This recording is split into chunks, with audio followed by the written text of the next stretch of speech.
We remember our nation's 39th president, Jimmy Carter, who died today at his home in Plains, Georgia. He was 100 years old. On a trip to Oregon as president, Carter chose to stay as a guest in one family's Northeast Portland home. And that's where Fox 12's Julia Lopez caught up with President Carter's host. She joins us now live in studio. Julia, how have they handled today's news? Well, they're sad, of course, but they're grateful for the opportunity to talk about Carter's work as a global humanitarian and advocate for peace. They tell me he was a joy to have, and they love telling their story with the president. That started with a phone call from the mayor's office. And said, you know, would you be open to having the president spend the night at your house?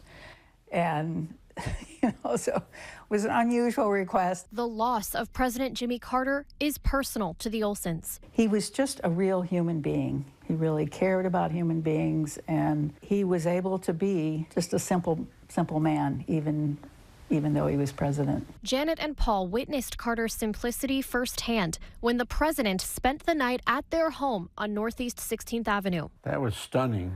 Yeah. A motorcade pulls up in front. It was 1978, and Carter was continuing a habit from his campaign, becoming a house guest. President Carter took his tie and his shoes off, and he just relaxed, and, just like having sort of an old friend come in and visit. The Olsons, handpicked by Carter's administration, described the president as easy to be around and great with their kids.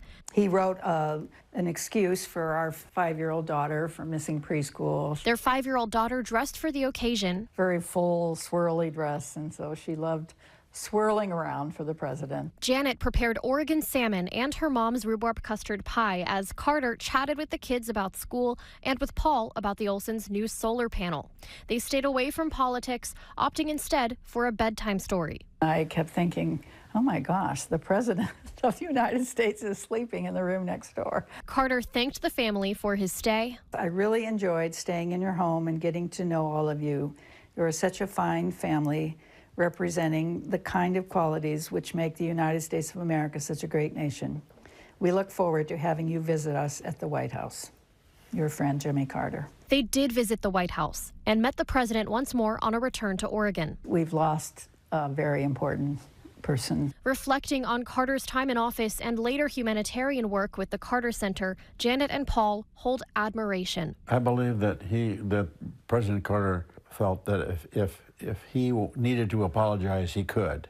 We do, I think, feel more deeply the loss. But as I mentioned earlier, I think him now passing, unfortunately, is when a lot of who he was will now be more in front of people, and that's going to be good. President Biden announced today Carter's state funeral in D.C. will be January 9th.